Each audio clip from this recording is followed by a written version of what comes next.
Good morning, my name is Muslim Chief Khairat, and today's presentation topic is shifts in the Middle East balance of power in historical perspective.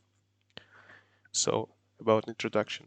While the Cold War ended almost 3 decades ago, this event spawned a shift in the balance of power that the Middle East has yet to recover from. Harrison lays out how this has produced the current regional structure that is source of most of the problems the region contends with today.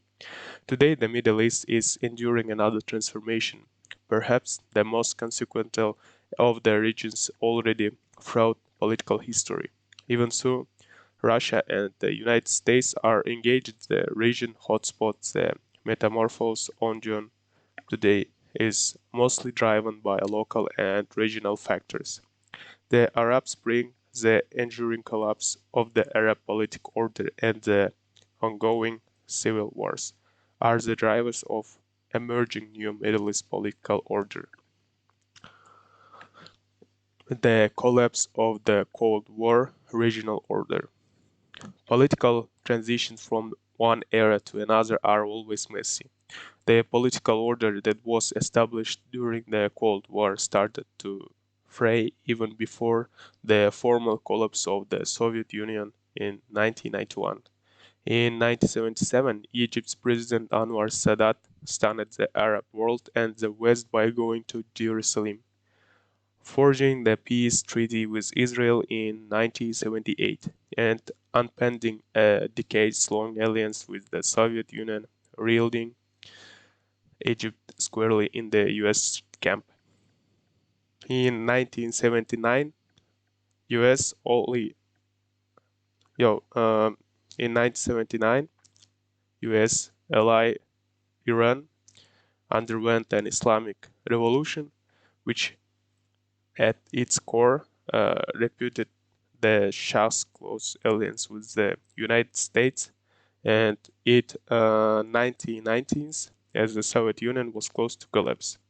Rogue Saddam Hussein invaded Kuwait, in effect testing the strength of the prevailing regional order, while this evening puts pressure and the Cold War regional order that have defined the Middle East since and the end of World War II. It was the formal collapse of the Soviet Union in 1991 that delivered the biggest geopolitical shock to the Middle East. American unipolarity and the new regional order. At the end of the Cold War, there were two phases of American unipolarity. The first was a period of quiet unipolarity during the Clinton administration in the 1990s.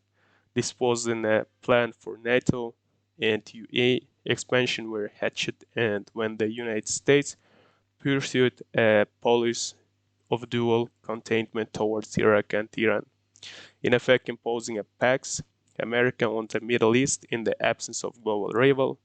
The United States only a couple of years before had defeated Saddam Hussein in his bid of annex Kuwait, and Washington, seeing a few constraints in the behavior of the Middle East, imposed to get tower sanctions on Iran, labeling it a rogue state. The United States also only a couple of years before had defeated Saddam Hussein in his bid mix annex Kuwait. So it means that they make a lot of sanctions in the territory of Iran. Civil war, vertical contagion. This tripartite contest between Iranian, Arab, and Turkish centers of power is today playing out the civil wars of the Middle East. The civil wars in Yemen, Syria, and Iraq turned what had been competition between coexisting regional powers into hotly contested proxy battles. This war created security vacuums that Saudi Arabia, Iran, and Turkey projected their power into. Enter Moscow. Russia foray into Syria in 2015 spelled the end of the American unipolar era. The truth is that United States had already become the tentative power in the Middle East, prior to Moscow move, much the dismay of Saudi Arabia and Israel.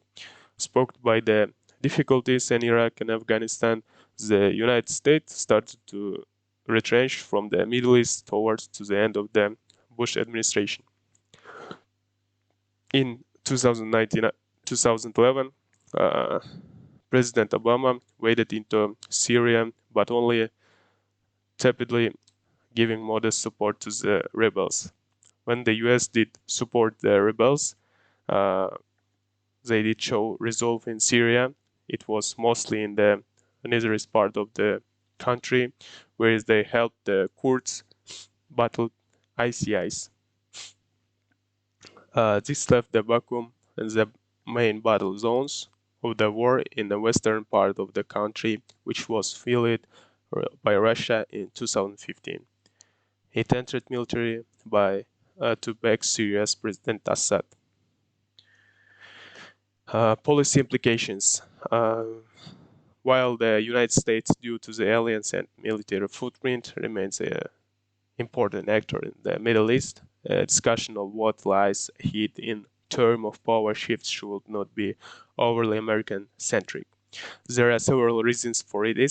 First, with the entry of Russia and Syria in 2015, Moscow muscled its way to being perhaps the most consequential external actors in the region. Second, the United States state under President Donald Trump has withdrawn support from the Syria rebels and addicted leadership in May 2017 by breaking the Iran nuclear deal, JCPOA. These actions reinforced the view that the United States was an unreliable, arbitrary, and impetuous actor in the region. For these reasons, any discussions of policy recommendations needs to also include Russia, China, and the European Union. Conclusion. The current power dynamics in the Middle East can be linked back to onset of the Cold War and simultaneous emergence of many of the Arab countries in the yoke of European colonialism into independence. And it was the collapse of global Cold War system nearly 4 decades later than the Middle East on it for the future.